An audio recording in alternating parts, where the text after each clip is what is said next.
কুল্লু নাফসিন জায়গাতুল মাউত, নফসে তো মৃত্যু হবে। অন্তরের চোখে দেখছি না, মানে আল্লাহ পাক 10টা লতিফার মধ্যে একটা লতিফাকে জিন্দা করেছে। সেই লতিফার নাম হচ্ছে নফস লতিফা, নফস রুহু। সেই নফসে 3টে চরিত্র আছে, 3 ভাগে ভাগ করেছে। নফসে আম্মারা, নফসে লামামা, নফসে মুতমাইন্না। খুব মজার জিনিস।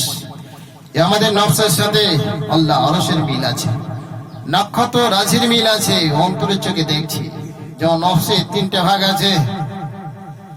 তঞ্জিম মানে তারকা বিদ্যা, ইলমে নাজম মানে নক্ষত্র বিদ্যা, ও 3টে আছে। নক্ষত্র বিদ্যা 3 ধরনের বিদ্যা আছে। ইসলাম শরিয়াতে 2 ধরনের বিদ্যাকে হারাম করেছে, একটা বিদ্যাকে জায়েজ করেছে। দেখো, মানুষের নফসের সাথে নক্ষত্রের বিদ্যার মিল আছে। আগে মানুষের নফসের চরিত্রের কথা বলি। অন্তরের চোখে দেখছি নফসের চরিত্র 3টে। নফসে আম্মারা, এই নফসের চরিত্র সারা জীবন ওই মানুষটা খারাপ রাস্তায় চালিত আছে, ভালো রাস্তায় চলে না, খারাপ রাস্তায় চালিত হচ্ছে। নফসে আম্মারা, ওকে শয়তান পরিচালনা করছে। ও জীবনে আল্লাহ জান্নাতে ঢুকতে পারে না। 2 নম্বর নফস হলো নফসে লামামা। দুনিয়ায় যেন ভালো কাজ হচ্ছে, ভালো কাজে যোগ দিচ্ছে, আর খারাপ কাজ হচ্ছে, খারাপ কাজে যোগ দিচ্ছে। ওই নফসটা আল্লাহ জান্নাতে প্রবেশ করতে পারবে না। এ বলছে আল্লাহ আরশের সাথে যোগ আছে, নক্ষত্রের সাথে। আর একটা নফস হলো নফসে মুতমাইন্না। এই নফসটা হলো পবিত্র নফস। এই নফসটা আল্লাহর আসমানি কিতাব মেনে চলে, আল্লাহর আইন মেনে চলে, রাসূলের পথ ধরে চলে। নফসে মুতমাইন্না। এই নফসে মুতমাইন্না চরিত্র চলেছিল আল্লাহর ওলি গণেরা, মুমিন গণেরা, সুফি গণেরা, সাহাবীরা, তাবিন থেকে হাক্কানি পীর মাশাইখ গণেরা। তাই মানুষের নফসে 3টে চরিত্র বললাম। আল্লাহ আরশের উপরে চলে যায়। নক্ষত্রের 3টে চরিত্র আছে, 3 বিদ্যা আছে। ইসলাম শরিয়াতে 2 বিদ্যাকে হারাম করা হয়েছে, একটা বিদ্যাকে জায়েজ করা হয়েছে। 3 ধরনের বিদ্যা। একটা বিদ্যার কথা বলি।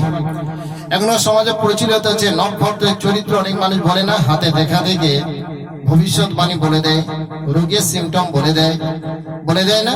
ইসলাম শরিয়াতে এটাকে হারাম করা হয়েছে। ওটা হচ্ছে শয়তানি ফায়েজ, শয়তানি চরিত্র। এই জন্য ইসলাম শরিয়াতে হারাম করেছে। আরেকটা বিদ্যার কথা বলছি। এই যেমন কিছু মানুষ বলছে না, ভাগ্যফল, যে তুমি 10 বছর পরে রাজা হয়ে, 10 বছর পরে কোটিপতি হয়ে যাবে, সম্পদ বেড়ে যাবে, ভাগ্যফল বলে দেয় না। ওই বান্দা 10 বছর 15 বছর এই হবে। ইসলাম শরিয়াতে বলছে ওটাকে হারাম করা হয়েছে। ওটা হচ্ছে শয়তানি ফায়েজ, মানুষের দেহের মধ্যে আছে। তো ইসলাম শরিয়াতে 2 বিদ্যাকে হারাম করেছে, একটা বিদ্যা জায়েজ করেছে। তো সেই নক্ষত্রের একটা বিদ্যা হলো, ওই নক্ষত্র রাজি যখন যে কক্ষপথের উপরে অবস্থান করেছে, ওই পথ দেখে দিক নির্ণয় করা জায়েজ, সময় নির্ণয় করা জায়েজ। আর ওই পথ দেখে লতিফার মকামি ক্লাসে মুরাকাবা করা জায়েজ। দেখো, আজকের মানুষের নফসের সাথে নক্ষত্রের যোগ আছে, আছে না? আল্লাহর ওলিরা দুনিয়ার জগতে জ্ঞান হাসিল করেছিল, নফসের জ্ঞান, জাহিরি জ্ঞান। তার সাথে রুহানি জ্ঞান হাসিল করেছিল। রুহানি জ্ঞান হাসিল করলে অন্তরের চোখে দেখছে আল্লাহ আরশের চলার পথগুলো দেখা যায়। সুবহানাল্লাহ।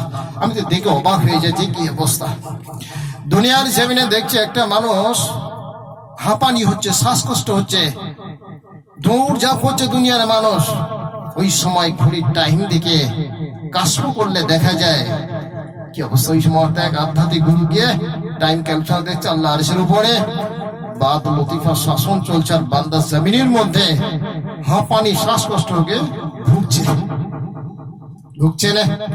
এই দৃশ্যখানে যখন কোন উম্মাত দেখে, সেই উম্মাত আল্লাহ পাকের ইবাদত ছাড়া কারোর ইবাদত করবে না। অন্তরের চোখে দেখছে একটা মানুষ হঠাৎ বমি করছে, হক হক করে। ওই মুহূর্তের টাইমটা ক্যালকুলেশন করে দেখা যায় আল্লাহ আরশের উপরে রুহুল লতিফার শাসন চলছে। আধ্যাত্মিক গুরু দেখে অবাক, বলে এই কি আল্লাহ পাকের শাসন আল্লাহ আরশের উপরে চলছে, আর বান্দা জমিনের মধ্যে সেই সিমটম প্রকাশ পাচ্ছে। তার মানে কি, রুহুল লতিফার মকামি ক্লাস, ওই বান্দা ফেল আছে। আল্লাহ পাক রূপ দিয়ে সিগন্যাল দিচ্ছে। ধর একটা মানুষের দেখা গেল হঠাৎ স্ট্রোক হয়ে গিয়েছে, ওই মুহূর্তে টাইম ক্যালকুলেশন করে দেখা যায় আল্লাহ আরশের উপরে কলব লতিফার পুরো শাসন চলছে, আর বান্দা জমিনের মধ্যে স্টপ হয়ে গিয়েছে। আল্লাহর আরশের উপরে লীলা খেলা অন্তরের চোখে দেখা যায়, রুহানি জ্ঞানে দেখা যায়, আধ্যাত্মিক জ্ঞানে দেখা যায়, ও দুনিয়ার চোখে দেখা যায় না। দুনিয়ার চোখে কি দেখা গেছে? ওই দেখো বান্দা দুনিয়ার মান্দার স্ট্রোক হয়েছে, এখন দুনিয়ার চোখে দৌড়ঝাঁপ করে ডাক্তারখানায় হসপিটালে নিয়ে যায়। কিন্তু যারা আধ্যাত্মিক গুরু আছে, যাদের রুহানি ইলেম জাগ্রত হয়েছে, তারা হচ্ছে ওই দেখো স্ট্রোক হয়েছে, এই মুহূর্তে কাশফ করে দেখে আল্লাহ আরশের উপরে কলম লতিফা শাসন চলছে, বান্দা জমিনের মধ্যে স্ট্রোক হয়ে গেছে। এই ধরনের 10টা লতিফার সাথে মানুষের দেহের যে নিগুড় সম্পর্ক আছে, যারা ধরতে পেরেছে না, তারা আল্লাহ পাকের ইবাদত ছাড়া কারোর ইবাদত করে না। তুমি অন্তরের চোখে দেখছি তো, শ্রেষ্ঠ ইবাদত হবে ইলমে বাতুনি আমল। ওই যে লতিফার মাকামে ক্লাসে শাসন আল্লাহ রাব্বুল আলামিন দৈনিক চালাচ্ছে, চিন্তা। জিবরাইল আলাইহিস সালাম পশ্চিমে ডিউটি পালন করছেন, ইসরাফিল আলাইহিস সালাম পূর্বে ডিউটি পালন করছে, মিকাইল আলাইহিস সালাম উত্তর দিকে ডিউটি পালন করছে, আজরাইল আলাইহিস সালাম দক্ষিণ দিকে ডিউটি পালন করছে। যারা ধরতে পেরেছে না, তাদের নসিবটা খুলে গিয়েছে, তারা জমিনের মধ্যে বসে বসে 10টা লতিফার মাকামে ক্লাসে মুরাকাবা করে পাস করেছে। আজকে আমরা সেই নবী রাসূলের পথ হারিয়ে ফেলেছি, কারণ আমাদের আধ্যাত্মিক জ্ঞান নাই। আমার নবী যে হাকিকতের জ্ঞানের মানুষ ছিল, আমরা আছি তো জাহিরি জ্ঞানের মানুষ। এই জন্য নবীর সাথে আমাদের পার্থক্য হয়ে গেছে অনেক। আমার নবী যতদিন দুনিয়ার জন্য দুনিয়াদারি করেছিল, আল্লাহ পাকের ওই নিশানা দেখে লতিফার মাকামি ক্লাসে মুরাকাবা করেছিল।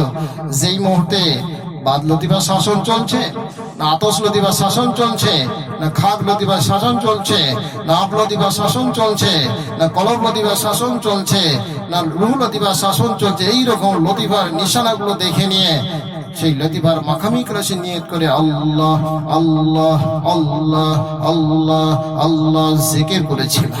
আরেকটা জিকির হলো নবী ইসবাতের জিকির, লা ইলাহা ইল্লাল্লাহ, লা ইলাহা ইল্লাল্লাহ। এইভাবে যারা জিকির করেছে, তারা জমিনের মধ্যে বেঁচে গিয়েছে। আল্লাহ পাক বলে, হে মানুষ সাবধান হয়ে যাও, মানুষ রূপে এসেছো, মানুষের মতো দুনিয়ার জমিনে আল্লাহ পাকের ইবাদত উপাসনা করো। অন্তরের চোখে দেখছে গরু, ছাগল, হাঁস, মুরগি, এদের নফস আছে, এদের নফসের ভিতরে শয়তানের জায়গা নাই। এই মানুষের নফসের ভিতরে আল্লাহ পাক শয়তানকে নাজিল করেছে। যখন গরু, ছাগল, হাঁস, মুরগি ইন্তেকাল করবে, ওদের জাহান্নামে, ওদের জাহান্নাম নাই। এই মানুষ যখন ইন্তেকাল করবে, জাহান্নাম আছে।